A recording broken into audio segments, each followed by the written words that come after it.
उत्तर प्रदेश में चुनाव महज चंद महीनों में ही होने हैं। ऐसे में वर्तमान की सत्तारूढ़ दल भारतीय जनता पार्टी हो या अन्य विपक्षी दल, हर दल अपने आप को जिताऊ या अपने आप को प्रदेश में काबिज होने का दम भरते नजर आ रहे हैं। 2022 का चुनाव वाकई में बहुत ही रोमांचक होने वाला है। वजह उत्तर प्रदेश में हमेशा से ही नई पार्टी का गठन या उनका फिर से पुनः सत्ता में आना बहुत ही अच्छा रहा है। पूर्ववर्ती समाजवादी पार्टी 400 सीट चुनाव जीतने की वादा करते हुए अपनी जीत साफ जाहिर कर रही है। वर्तमान की भारतीय जनता पार्टी भी अपने आप को 300 या 351 प्लस जिताऊ घोषित करती नजर आ रही है। ऐसे में मुख्य विपक्षी दल में भारतीय जनता पार्टी के सामने कांग्रेस पार्टी, बहुजन समाज पार्टी के साथ ही अन्य नए राजनीतिक दल भी उत्तर प्रदेश चुनाव में सहभागिता निभाने आ रहे हैं। आम आदमी पार्टी हो या भीम आजाद पार्टी, जिसके चंद्रशेखर रावण भी आए दिन दावा करते नजर आ रहे हैं। नतीजा जो भी हो, लेकिन चुनाव रोमांचक होने वाला है। नमस्कार, वीटीवी इंडिया के दर्शकों का बहुत बहुत स्वागत एवं आभार। मैं शिबू खान। संवाद विद शिबू खान में आज हमारे साथ क्षेत्रीय शख्सियत मौजूद हैं भारतीय जनता पार्टी की कद्दावर नेता। हम ऐसे नेता को आज आमंत्रित कर रहे हैं जो जिले ही नहीं बल्कि प्रदेश में अपना नाम रोशन करती नजर आ रही। उत्तर प्रदेश भाजपा की कार्य समिति सदस्य से लेकर के जिले में सहभागिता निभाने वाली भाजपा की कद्दावर महिला आज हमारे साथ चर्चा में शामिल हो रही है। तो ऐसी भाजपा नेत्री का नाम विजय लक्ष्मी साहू है, जो कि उत्तर प्रदेश के फतेहपुर जनपद से वाबस्ता हैं, जिनसे आज हम करेंगे संवाद और जानेंगे राजनैतिक, सामाजिक, चुनावी समीकरण पे चर्चा। तो आइए सबसे पहले हम रूबरू कराते हैं अपने मेहमान से और जानते हैं उन्हीं की जुबानी उनसे ही परिचय। धन्यवाद भाई साहब। मैं विजय लक्ष्मी साहू, पूर्व प्रदेश मंत्री, महिला मोर्चा से हूँ और काफी अरसा हो गया मुझे इस पार्टी में काम करते हुए। और मैं ये समझती हूँ कि मैं अपनी पार्टी की एक सरल और ईमानदार शख्सियत हूँ।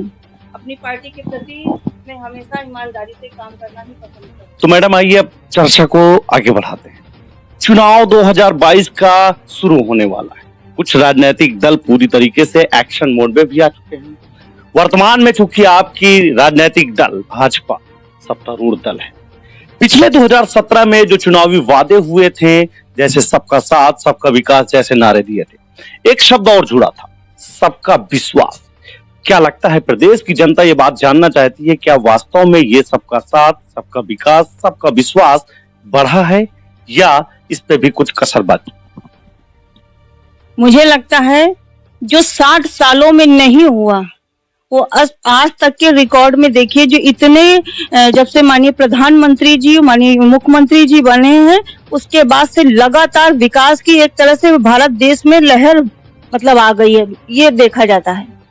तो अगर हम लोग जो चुनाव 2022 में लड़ेंगे उसमें भी वही मुद्दा रहेगा, पहला विकास और सिर्फ विकास, और विकास ही करना रहेगा।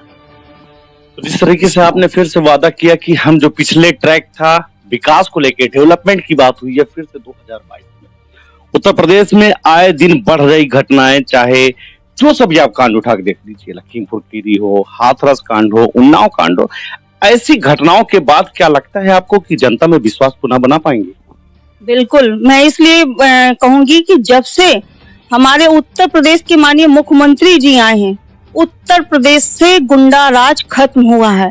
उन्होंने अपने आने के बाद तुरंत एंटी रोमियो वाला योजना बनाई थी, जिसके तहत कितने भी ऐसे लड़के थे जो गलत तरीके या गलत स्कूलों के पास आसपास खड़े हो जाते थे, उनके ऊपर पुलिस प्रशासन का डंडा हुआ, वो सीधे जाते थे जेल के अंदर।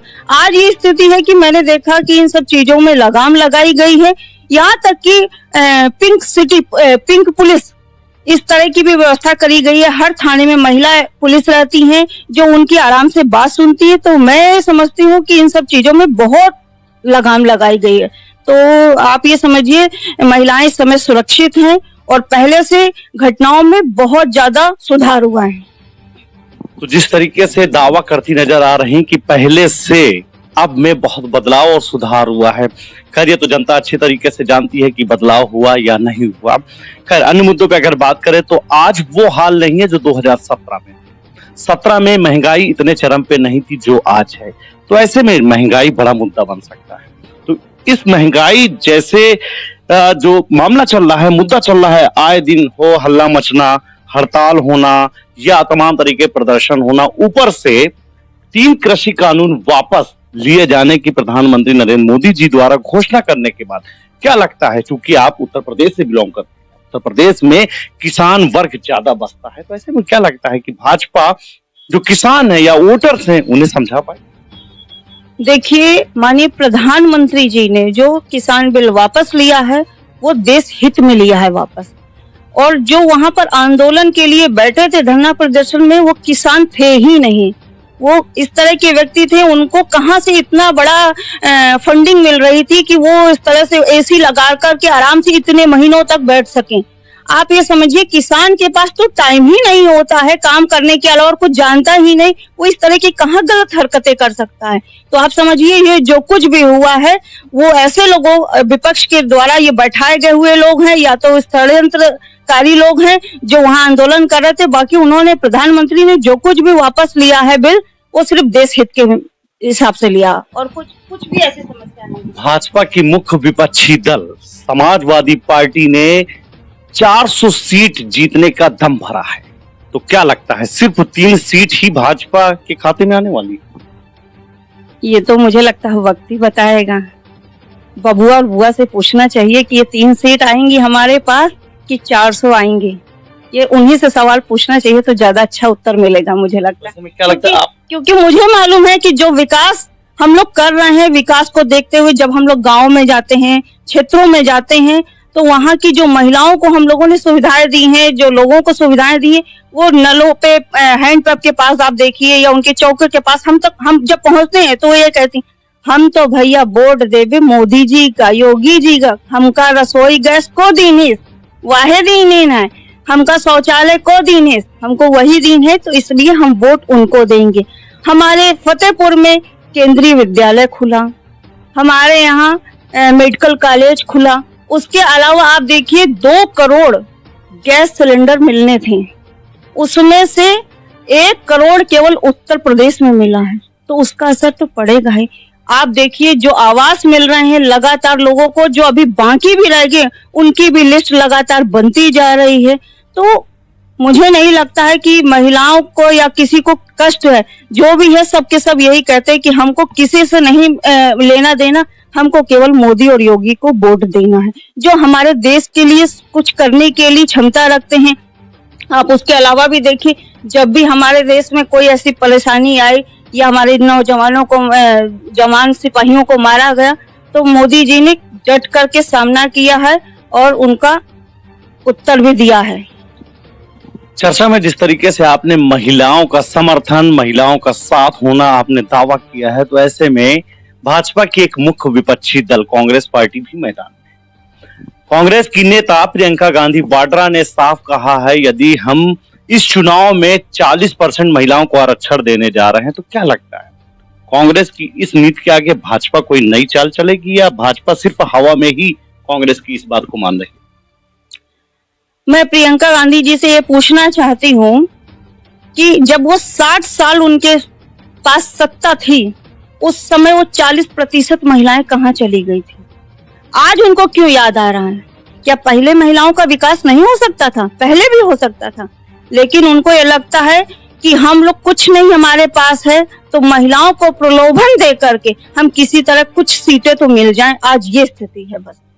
और रही भाजपा की बात, तो आप ये देखिए, महिलाओं को तो भाजपा लगातार बढ़ाती जा रही। पिछले मंत्रिमंडल में भी आप देखिए कि महिलाओं को सबसे ज्यादा मंत्रिमंडल दिया गया उनको आगे बढ़ाने के लिए। और उसके अलावा क्षेत्र या गांव में भी आप देखिए, महिलाओं को आत्मनिर्भर बनाने के लिए विभिन्न प्रकार की योजनाएं सरकार चला रही है, ताकि, क्योंकि सरकार भी जानती है कि अगर हमने गांव का विकास किया, क्षेत्र का विकास किया और महिलाओं का विकास किया, तो अपने आप हमारे देश का विकास संभव है।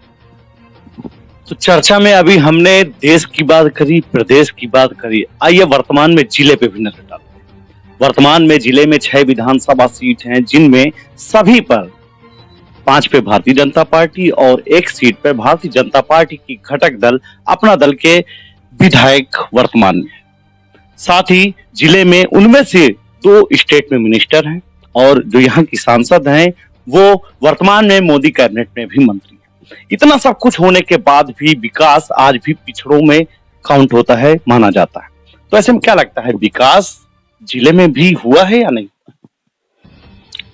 अगर आप लोग यहीं से बिलोंग करते हैं तो मुझे लगता है आप लोगों को भी अच्छी तरह से मालूम होना चाहिए कि फतेहपुर, जब एक समय ऐसा भी था जब लोग फतेहपुर को जानते तक नहीं थे, और आज की स्थिति है कि आज वो लोग पूछते हैं कौन सा फतेहपुर, वहाँ जहाँ पर साध्वी निरंजन ज्योति जी थी, वो फतेहपुर माननीय साध्वी निरंजन ज्योति जी के नाम से जाने लगा, इसलिए क्योंकि उन्होंने विकास बहुत किया।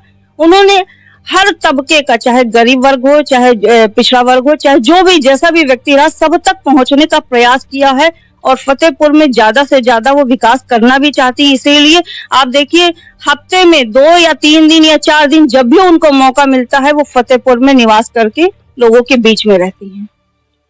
तो आखिरी सवाल में हम शामिल करते हैं कि उत्तर प्रदेश के चुनाव में भारतीय जनता पार्टी पुनः किन मुद्दे और वादों के साथ चुनाव के लिए जा रही है? देखिए, हमारी भारतीय जनता पार्टी का पहले भी था सबका साथ, सबका विकास और सबका विश्वास और सबके साथ, और आज भी हम लोग वही मुख्य धारा को लेकर के चल रहे हैं। जो कुछ रह गया है उनको भी और आगे बढ़ाएंगे। कोई भी क्षेत्र हमारा पिछड़ा ना रहे, महिलाओं को आगे बढ़ाना है, शिक्षा के लिए है, मेडिकल के लिए है। आप देखिए पूरे में जो रोड वगैरह है, गांव वगैरह में या शहर वगैरह में पूरा रोड का जाल जैसा बिछ गया है, और जो कहीं भी रह भी गए हैं उनको भी आगे काम करने की प्रक्रिया में हम लोग लेंगे। तो इसमें मुझे लगता है वही विकास रहेगा।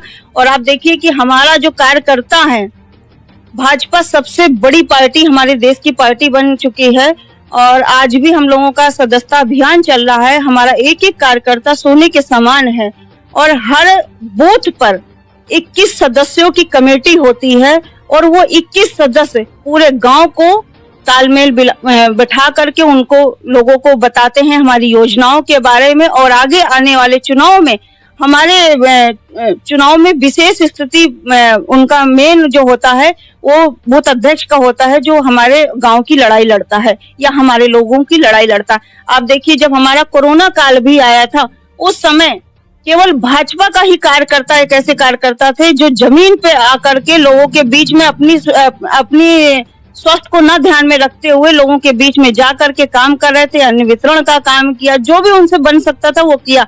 मास्क बना करके महिलाएं खुद भी बांटती थी जाकर के। संवाद भी शिबू खान में ये थी भाजपा नेत्री विजय लक्ष्मी साहू जी, जिन्होंने बड़े ही बेबाक अंदाज में वर्तमान के हालात पे एवं आने वाले भविष्य के चुनाव पर अपनी राय शुमारी दी है। वीटीवी इंडिया हमेशा से ही दबे कुचले शोषितों वंचितों की आवाज उठाता रहा है, भविष्य में भी उठाता रहेगा। एक बार फिर से आप सभी दर्शकों का आभार।